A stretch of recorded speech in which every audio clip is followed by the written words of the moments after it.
带去读唐诗。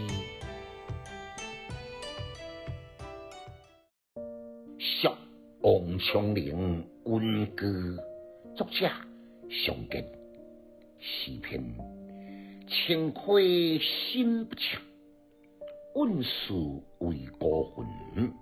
相思落微月，清光犹为君。茅亭雪花影，欲言出台文。夜下时去，西山乱河群。简介：诗第一句温句呢，我必须要向大家做一番的说明，以免让大家来曲解。这句温句呢是一种浅析王昌龄伫还未出世以前呢所记住的描写，并不是后来所温记的所在。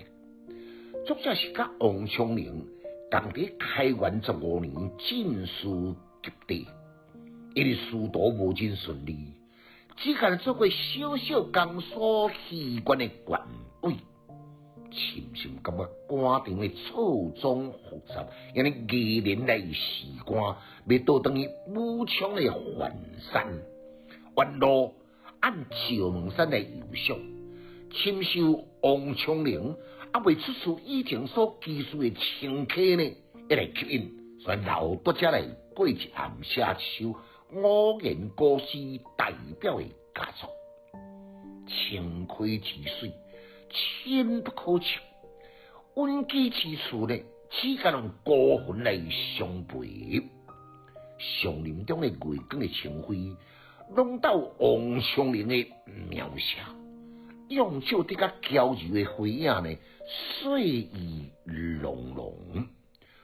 足浴的药谱呢，迄个青题一言一言，一文一文，非常的明显，一种悠悠的美景，促使伊决心凝志要来写绝世俗，赶回武昌的环山，会当甲乱河合群。规篇呢，拢是对王昌龄还未出世以前所温记这个所在呢，细致的描绘，擅长于清高的品格，甲高尚的生活情趣。开头两句是写王昌龄温记的情亏，山清水秀，别有洞天。中的四句呢，对写暗示带伫这个所在，互伊积景生情。最后两句都是名声归志，决心遥远。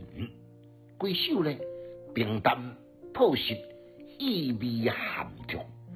伫平易写景的中间，蕴含着比行假如，倍感亲近。读诗的囡仔袂学歹，有气质，够有文采。读诗快乐哦！